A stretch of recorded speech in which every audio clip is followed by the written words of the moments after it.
Now we are going to start our new chapter 7, page number 238. Chapter name is Social Justice and the Marginalized. Okay.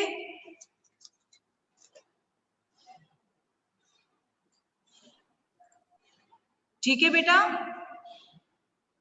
Yes ma'am. ये chapter मैं आपको पढ़ाऊंगी, इसकी recording भी आपको link भेज दूंगी, आप दोबारा उस पर सुन सकते हैं। ओके, हम स्टार्ट करते हैं बिकॉज टाइम हो गया है। आप लोग कोशिश कीजिए ऑनलाइन क्लास में एकदम टाइम पे आए, है ना। First is a social justice and the marginalised. What is the meaning of marginalised? You know, show me your pictures. I want to see your face.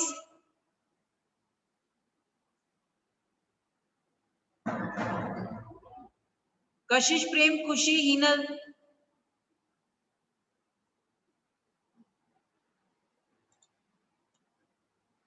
Show me your face, babe.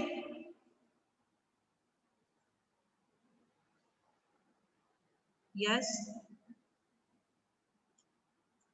देखो, first is social justice and the marginalised. Okay, what is the meaning of marginalised? Marginalized meaning is to treat a person or group etc. in a way that make them feel that they are not important and have no power. That's called marginalized, है ना। marginalized का meaning क्या होता है कि मतलब to treat a people or group in a way that makes them feel that they are not important and have no power, कि मतलब ऐसा महसूस कराना है किसी सोशल ग्रुप या पर्सन को कि आप कोई मायने नहीं रखते हैं, ठीक है ना, कि आप पावर भी नहीं है आपके पास, तो ये कहलाता है marginalised. Okay, first is introduction.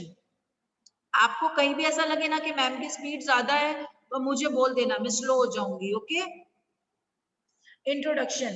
Marginalization or social exclusion is a process in which group of people are confined to a lower social standing and are excluded by the wider society.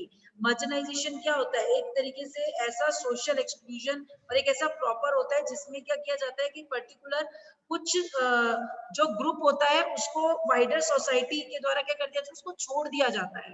Excluded मतलब उसको drop out कर देना, छोड़ दिया जाता है। Marginalisation में occur due to different. अभी मार्जिनलाइजेशन कैसे होता है, मतलब किस बेसिस पे हो सकता है? तो में occur due to difference in religion, मतलब धर्म अलग हो, religion, language, culture, financial status, tradition from the majority community, है ना। ट्रेडिशन, मेजोरिटी कम्युनिटी, तो जब इस तरीके के फैक्टर्स आते हैं तो मार्जिनलाइज होते हैं लोग। इट में refer too much more than poverty. अब और भी एक तरीका होता है, जैसे पॉवर्टी हुआ, इनकम इनइक्वालिटी हुआ, डिप्राइवेशन और lack of employment. Deprivation means क्या होता है? किसी भी चीज का क्षय हो जाना, हानि हो जाना, नुकसान हो जाना। लैक ऑफ एम्प्लॉयमेंट, एम्प्लॉयमेंट्स की भी क्या हो जाना? कमी हो जाना, है ना। It restrict the marginalised group from the using resources and denies grant of social right of them. उनको क्या कर दिया जाता है मार्जिनलाइज के लिए? ये रिस्ट्रिक्टेड होते हैं, कि मतलब क्या कि वो रिसोर्सेज को यूज नहीं कर सकते और जो सोशल राइट्स होते हैं वो भी उनसे ले लिए जाते हैं। सोशल राइट्स मतलब समझते हो? सामाजिक अधिकार, सोशल राइट्स। ओके, कई बार वो भी उनके पास वो भी नहीं होते हैं जो ये मार्जिनलाइज्ड होते हैं। जो marginalization occur when we demote people to an insignificant or powerless position within a society or a group। मतलब marginalization कब होता है? जब people to an insignificant or powerless position with a society, a group, मतलब जब किसी person को या किसी पीपल को इनसिग्निफिकेंट होता है, महत्वहीन, है ना, और पावरलेस पोजीशन दे दी जाती है किसी ग्रुप को, उसको, तो वो होता है marginalised. Okay, certain society, communities और classes can be marginalised by the ones that dominant. और ये कैसे होती है कि कोई भी एक जना क्या होता है इसमें डोमिनेंट होता है दूसरे के ऊपर, ठीक है ना। तो सर्टेन सोसाइटी, कम्युनिटी और class can be marginalised by the ones that dominant. Okay, locally we may see marginalization of individuals, families or other group। अब ये में से हम किस किस का marginalization देखते हैं? किसी इंडिविजुअल का देख लेंगे, पर्टिकुलर फैमिली का, या अनदर ग्रुप का भी देखने को मिलता है। People who are marginalised lack positivity and support in their lives that prevents them from participating fully in the economic. जो मार्जिनलाइज्ड लोग होते हैं ना बेटा, उनको लोग क्या, उनकी लाइफ को उनको कोई सपोर्ट भी नहीं करता है ना, तो क्या हो जाता है कि पॉलिटिकल लाइफ और जो सोशल लाइफ उनकी होती है वो भी एक तरीके से खत्म होती जाती है। Participating fully in the economical, social and political life of the society in which they live, this leads to further isolation and social discrimination. उसके बाद उन्हें क्या करना पड़ता है, कई बार एकांत का सामना भी करना पड़ता है, आइसोलेशन का सामना करना पड़ता है और सोशल डिस्क्रिमिनेशन का भी सामना करना पड़ता है।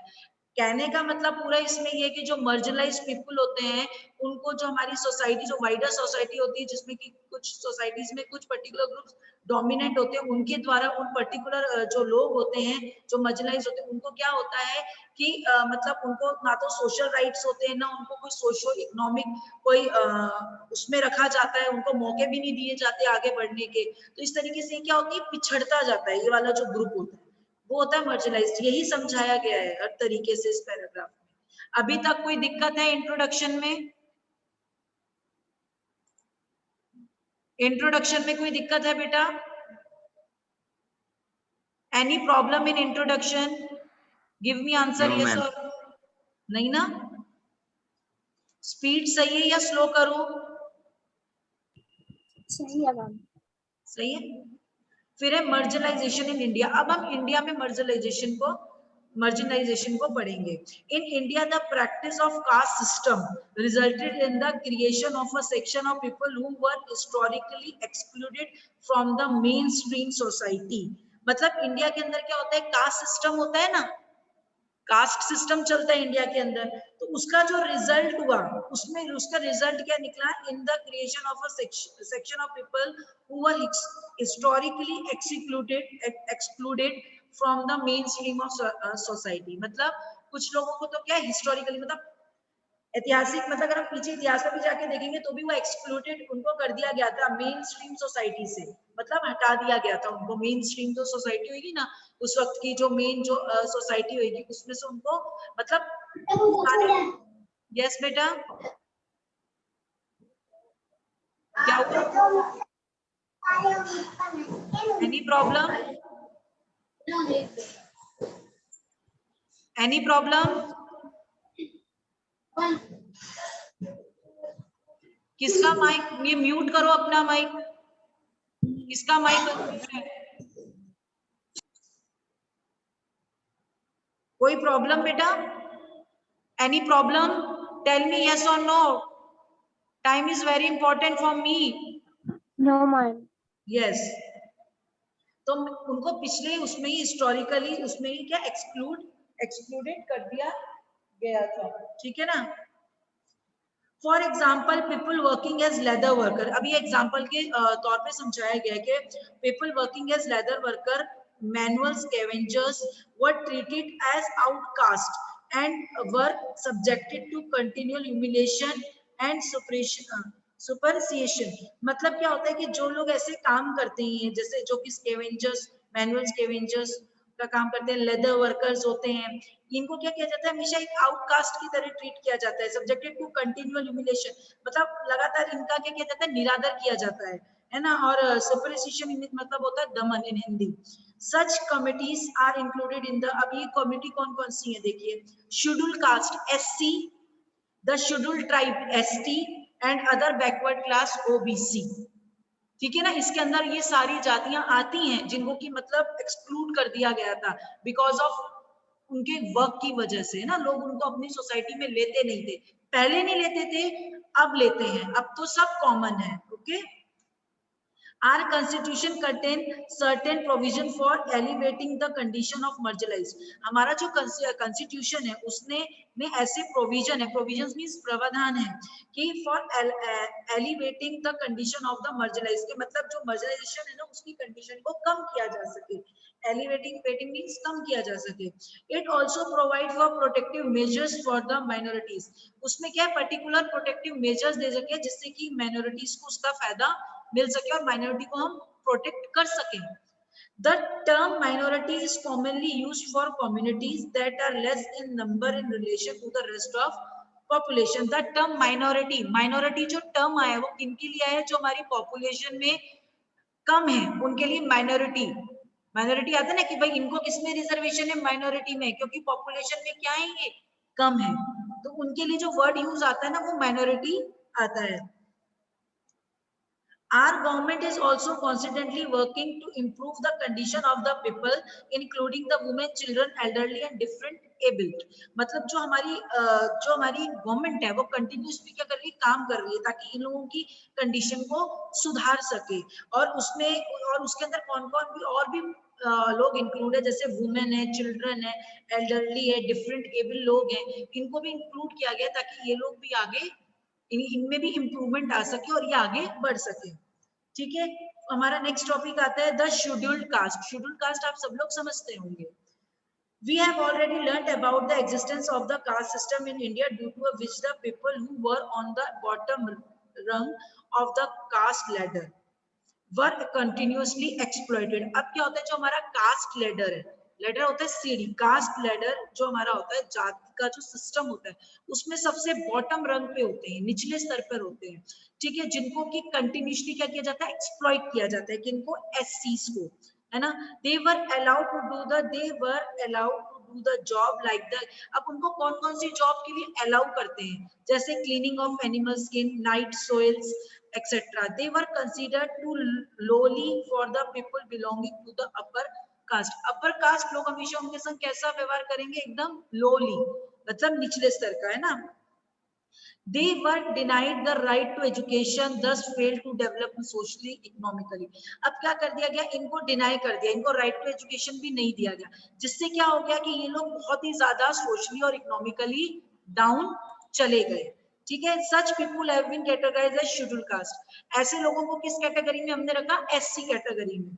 Scheduled caste is the legal and constitutionally name collectively given to the group which have traditionally occupied the lowest status in the Indian society. Schedule caste के अंदर ये कॉन्स्टिट्यूशनली नेम दिया गया इन्हें एससी, इसके अंदर ऐसे ग्रुप्स को रखा गया जिनको ट्रेडिशनली, मतलब पुराने टाइम से, परंपरागत तौर से ही इनको लोएस्ट स्टेटस दिया गया, निचला स्टेटस दिया गया हमारी सोसाइटी में, इन्हें थोड़ा नीचा समझा जाता था हमारी सोसाइटी में, ऐसे लोगों को हमारे कॉन्स्टिट्यूशन में एससी नाम दिया। They are officially regarded they are officially regarded as socially economically disadvantaged। क्योंकि क्या किया, क्योंकि इनको क्या होता था, सोशली इकोनॉमिकली क्या मिलते थे, डिसएडवांटेजेस मिलते थे, है ना। During the British period this class of people were referred to as a depressed class. और जब ब्रिटिश टाइम था, ब्रिटिश टाइम की ब्रिटिश पीरियड के अंदर इस क्लास को डिप्रेस्ड क्लास के नाम से भी जाना जाता था, एससी को। Okay, the scheduled caste have also been called untouchable. इनको untouchable भी बोला जाता था, which is a derogatory terminology. Derogatory means होता है अपमानजनक terminology, मतलब एक अपमानजनक मान टर्म इनके यूज किया जाता था, तो ये अच्छा नहीं माना जाता था। Used is reference to the work that they did, और ये सब इसलिए किया जाता था इनके काम के आधार पर, जो ये काम करते थे ना उनके आधार पर। Although untouchability is banned now, अब क्या है, आज के टाइम में अनटचेबिलिटी क्या है, अनटचेबिलिटी बैन है, ठीक है, is banned now, ठीक है। These groups are recognized by the Indian Constitution to be specially by the Indian Constitution to be specially disadvantaged because of the unfair treatment meted out to them in the past। मतलब क्या किया गया था, इनको constitution में अब regard भी मिला उसके बाद, बिकॉज इनको बहुत लंबे समय तक डिसएडवांटेज भी मिला, ठीक है ना। कैसा डिसएडवांटेज आपको समझ में आ गया, सोशल डिसएडवांटेज, मतलब सोशली भी इनको कोई आगे नहीं आने देता था, इकोनॉमिकली भी नहीं आने देता था, पढ़ने भी नहीं देता था, तो ये क्या बहुत पिछड़ते जा रहे थे। बट हमारे कॉन्स्टिट्यूशन में अब क्या है, रिजर्वेशन दिया गया, इनके लिए स्पेशल जो पोस्ट थी उनको रिजर्व करके रखा जाता है ना, और उन सीट्स पे पर्टिकुलर इनको ही लिया जाता है, बिकॉज ये उठे, पढ़े लिखे और आगे बढ़े और इनमें क्या हो, इम्प्रूवमेंट हो। They are therefore entitled to certain right and preferential treatment. The government promotes the interest to these groups facing discrimination by allocating resources employment to them। वही चीज है जो मैंने अभी आपको एक्सप्लेन करी, कि मतलब क्या किया जाए, इनको पढ़ाया जाए, लिखाया जाए, फिर रोजगार दिए जाएंगे तो क्या होगा, सब आगे बढ़ेंगे। Several people have made efforts to eliminate untouchability completely from our country and to improve the condition of the Dalits. बहुत सारे लोगों ने हमारे इंडिया में भी ट्राई किया कि मतलब इस अनटचेबिलिटी को हटा दिया जाए, छुआछूत ना हो, ताकि हमारी कंट्री में जो दलित्स हैं उनकी जो कंडीशन है वो इम्प्रूव हो. Which is another term used is scheduled caste. एक another terms भी scheduled caste के लिए यूज की जाती है. Mahatma Gandhi the father of our nation. Mahatma Gandhi क्या है? हमारे फादर ऑफ आवर नेशन है, राष्ट्रपिता. Fought hard to abolish untouchability, है ना. इन्होंने भी क्या की थी? लड़ाई लड़ी थी इस छुआछूत untouchability, abolish untouchability. Okay. He used the term Harijan. उन्होंने इनके लिए क्या टर्म यूज किया था? हरिजन. हरिजन मतलब चाइल्ड ऑफ गॉड, मतलब भगवान के बच्चे. For the untouchables. Doctor Ambedkar, doctor B R Ambedkar आप सब लोग जानते होंगे. A brilliant jurist, politician and social reformer who belonged to the untouchable Mahar caste, also worked very hard to elevate their suffering. मतलब वो एक महर कास्ट के थे बेटा, उनको पढ़ने के लिए क्लासरूम में भी नहीं बैठने दिया जाता था, वो क्लासरूम से बाहर बैठ के पढ़ाई करते थे. B R Ambedkar. तो उन्होंने भी बहुत कुछ मतलब कष्टों को मतलब सहकर वो आगे की तरफ बढ़े, है ना. ये द शेड्यूल कास्ट में कोई प्रॉब्लम है टॉपिक में? No ma'am.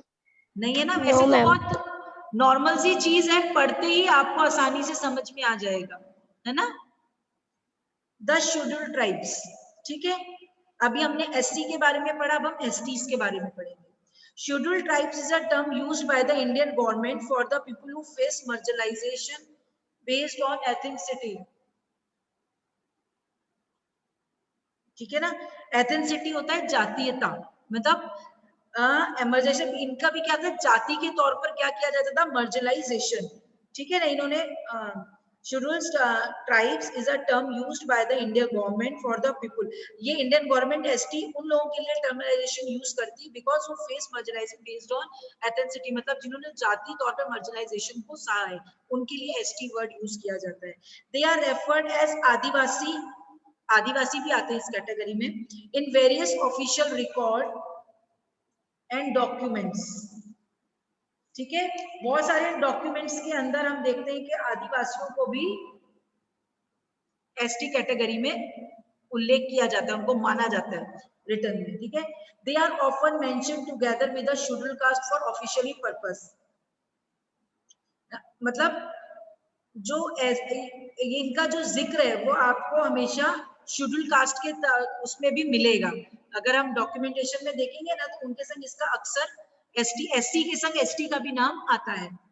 Adivasi included over 200 tribes speaking over 100 language which vary greatly in ethnicity, cultural and language. मतलब आदिवासियों में 100 से अधिक भाषाएं बोली जाती हैं, 200 से अधिक ये जनजातियां भी हैं. ठीक है ना. इनका डिफरेंट कल्चर है, डिफरेंट लैंग्वेजेस है ना,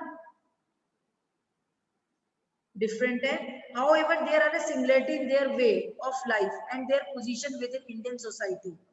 These are over 50 millions Adivasi constituting 7.5% of the Indian population. मतलब भारतीय आबादी का 7.5% हिस्सा 50 मिलियन से अधिक आदिवासी हैं. फिर दस making it the largest tribal population in the world. और इस वजह से हमारा क्या होता है? इंडिया क्या बनता है? Largest tribal population in the world. ठीक है ना. समझ में आया? आया कि नहीं आया?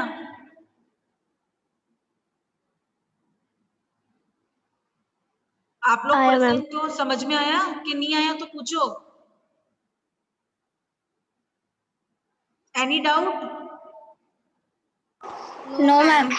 No, ma'am. Scheduled tribes exhibit primitive traits and distinctive culture.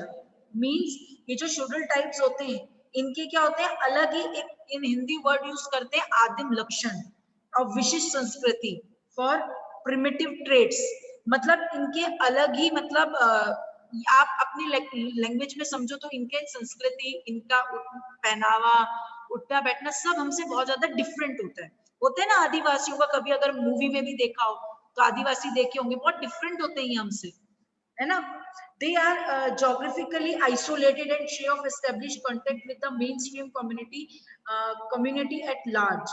मतलब ये बहुत ज्यादा shy means होता है शर्मीला, ऐसे shy means ये बहुत ज्यादा शर्मीले किस्म के होते हैं. ये मेन स्ट्रीम जो होती है ना हमारी, जो सोशल होते हैं उससे जुड़ते नहीं है, और ये हमेशा क्या रहते हैं, आइसोलेशन में ही रहते हैं, आइसोलेटेड रहते हैं, एकांत में रहते हैं, दुनिया से कटकर रहते हैं ये, है ना.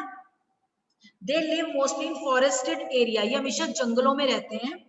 Away from village and settle communities, मतलब विलेजेस से भी दूर जंगलों में रहेंगे, अपनी अलग कम्युनिटी और अपने लोगों के बीच में भी रहते हैं. ये कई सारी पर्टिकुलर मैं पढ़ रही थी, पता नहीं शायद अंडमान निकोबार है या कहाँ पर, ऐसे जंगल हैं जहाँ पे कि बैन है हम नॉर्मल लोगों का वहां जाना, बिकॉज ऑफ आदिवासी, क्योंकि वहां पे ये लोग एक्टिव रहते हैं, ये लोग मार भी देते हैं अगर कोई दूसरा इनके कुनबे में जाता है तो, ऐसा भी है. तो इसलिए गवर्नमेंट ने कई पर्टिकुलर जंगल में भी ये बोर्ड है कि आपको इसमें अंदर नहीं जाना है, क्योंकि ये आदिवासी जातियां उसमें रहती हैं. ये लोग हिंदी भी नहीं समझते, ये लोग इंग्लिश भी नहीं समझते, ये लोग अपनी ही लैंग्वेज समझते हैं जो ये लोकल लैंग्वेज बोलते हैं. तो ये बहुत वो भी होता है, प्रॉब्लमेटिक भी होता है. ठीक है. फिर each state has list of the scheduled tribes found in their state. Her state के पास अपनी एक लिस्ट है जिसमें कि उसमें इन शेड्यूल्ड ट्राइब्स का भी बारे में लिखा हुआ है हर स्टेट के पास. द संथल्स, अभी उन के नेम्स आ रहे हैं जातियों के, है ना. The Santhal, Hos, Mundas, Oraons, Bonds, Ponds, Bhils are some scheduled tribes. ये कुछ शेड्यूल्ड ट्राइब्स हैं. They are located throughout India but are mostly found in state like, मतलब ये mostly found in throughout India, mostly तो ये हर जगह मिलते हैं, बट कुछ ऐसी स्टेट्स हैं जहाँ पे ये ज्यादा हैं. कौन सी? छत्तीसगढ़, झारखंड, मध्य प्रदेश, आसाम, मणिपुर, मेघालय, मिजोरम, नागालैंड, उड़ीसा और त्रिपुरा, वहां पे ये ज्यादा है. और जो ये अंदर रहते हैं ना जंगलों में, जो आने जाने नहीं देते, ये आदिवासी डेंजर्स भी होते हैं. फिर है nowadays most scheduled tribes work as agriculture labourer, मतलब अभी आज के टाइम में देखा जाए तो बहुत सारे जो आदिवासी लोग होते हैं वो, सॉरी, जो ये शेड्यूल्ड ट्राइब्स होते हैं, work as a agricultural labourer, मतलब एग्रीकल्चर लेबर के रूप में काम करते हैं, जैसे करती है ना खेती के अंदर किसान वगैरह, किसान हो जैसे फॉर एग्जांपल वो, and cultivators. A very small percent of their population is educated, बहुत ही कम पॉपुलेशन उनकी पढ़ी लिखी है. ठीक है. And most of the life below the poverty line, और मोस्ट ऑफ द जो पर्सन है वो बिलो पॉवर्टी लाइन है, मतलब गरीबी रेखा से भी नीचे के है. तो देखिए कितने पिछड़े हुए हैं, है ना. इसलिए गवर्नमेंट इनको रिजर्वेशन देके उठाना चाहती है कि भैया पढ़ो, आगे बढ़ो. ओके, ये एक रीजन होता है रिजर्वेशन के पीछे. Next is other backward classes, OBC, ये भी आपने सुना होगा. OBC stand for other backward classes. These classes do not fall under the category of either scheduled caste or scheduled tribes. मतलब ये scheduled caste और scheduled tribes में नहीं आती, इनकी अलग कैटेगरी होती है OBC. ठीक है.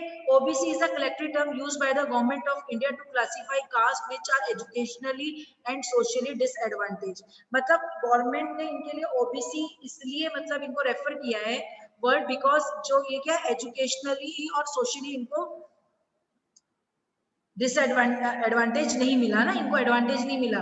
तो according to article 340 of the Indian constitution, the president appoint a commission to investigate the condition of the backward classes. फिर आर्टिकल 340 के तहत इंडियन कॉन्स्टिट्यूशन में प्रेसिडेंट ने एक अपॉइंट किया था कमीशन, जिसने ये इन्वेस्टिगेट किया था कि इनकी क्या कंडीशन है बैकवर्ड क्लासेस की. This commission made recommended to improve their condition, मतलब कमीशन ने कहा था कि भाई रिकमेंडेशन दिए थे इनको इनकी इम्प्रूव करने के लिए condition. The Mandal commission was charged with this duty in 1979. The commission recommended 27%, अब इनको कितना रिजर्वेशन मिला? 27% reservation for OBCs in the public sector employment. Public sector employment में ओबीसी को 27% रिजर्वेशन दिया इस कमीशन ने. And higher education in all the state, और हायर एजुकेशन भी सब स्टेट्स में इनको इतना परसेंट मिलना चाहिए. उस कमीशन ने इनकी स्थिति को देखते हुए ये सजेस्ट किया था, और फिर ये बाद में हुआ को. Okay, any problem? कोई प्रॉब्लम है इसमें? No ma'am. अब है provisions in the Indian constitution. अब इंडियन कॉन्स्टिट्यूशन में क्या क्या प्रोविजन है? The farmer of the constitution, sorry, framers The framers of the constitution knew that the certain community like SC, ST and OBC were discriminated against, the were unable to progress due to various social ills. ध्यान से सुनना, समझ में आ जाएगा. Social ills, geographical remoteness, outdated agriculture system and lack of infrastructure facility. The constitution made provision for them to ensure their advancement. मतलब क्या था, जो फ्रेमर्स थे कॉन्स्टिट्यूशन के, उन्होंने इन कम्युनिटीज का काफी मतलब ध्यान भी रखा था कि इनको डिस्क्रिमिनेशन भी मिला. फिर कुछ क्या हो जाता है कि भाई सोशल इल्स भी होते हैं, कुछ जोग्राफिकली भी ऐसा होता है कि भाई किसी भी स्टेट की जोग्राफिकली कंडीशन ऐसा होती है कि वो ज्यादा डेवलप नहीं कर पाते. ठीक है. एग्रीकल्चर सिस्टम आउटडेटेड यूज करते हैं, लैक ऑफ इंफ्रास्ट्रक्चर फैसिलिटी का भी लैक होता है. तो the constitution made provision for the ensure there advancement. फिर कॉन्स्टिट्यूशन ने क्या क्या इंश्योर किया, इनको क्या मिलना चाहिए, वो एडवांसमेंट मिलना चाहिए. क्या क्या प्रोविजन दे रखे हैं ST, SC, OBC के लिए, आप लोग नॉर्मली मेरे से जानते ही होंगे, है ना. बट बुक में क्या दे रखा है, आर्टिकल 15 में क्या दिया, देखो. This clause make the specially provision for backward classes और SC और STs for admission in private educational institute, aided और अनएडेड. मतलब एडेड और अनएडेड के अंदर इनको क्या मिलेगा, क्या मिलेगा बताओ. Special provision for backward classes SC और STs for admission in private educational institute, added और unadded. इनको special admission मिलेगा उनमें, मतलब इसमें भी उनका particular कुछ कोटा रहेगा. Article 16 में this clause allow the state to reserve position in public. अब public sector के अंदर इनकी position reserve रहेगी. ठीक है. Public service for any backward classes of the state, they are not adequately represented in the public services. Article 4A में this allow the state is implement reservation the matter of promotion of for CS और STs. SC और STs को आगे नौकरी में जब promote भी होते हैं या प्रमोशन मिलता है, तो वो भी इनकी कैटेगरी के अनुसार इन्हें पहले मिलता है. ठीक है. लास्ट आता है 17. Article 17 this abolish untouchability it practice in any form. मतलब किसी भी फॉर्म के अंदर किसी भी तरीके से जो है वो ये प्रैक्टिस नहीं होनी चाहिए, छुआछूत नहीं होना चाहिए. Okay. Article 19(5) it allow to the state to impose restriction on freedom of movement for a resident in the benefit of scheduled tribes. Article 40 it provide reservation in 1/3 seat in panchayat. आपको पता ही है कि पंचायत के चुनाव में भी 1/3 रहती है. ठीक है. और मतलब आप जैसे इनके खिलाफ भी वो नहीं कर सकते कि मतलब रिजर्वेशन क्यों मिल रहा है, उसके खिलाफ भी आप वो जुलूस वगैरह नहीं निकाल सकते, वो भी रिस्ट्रिक्टेड है.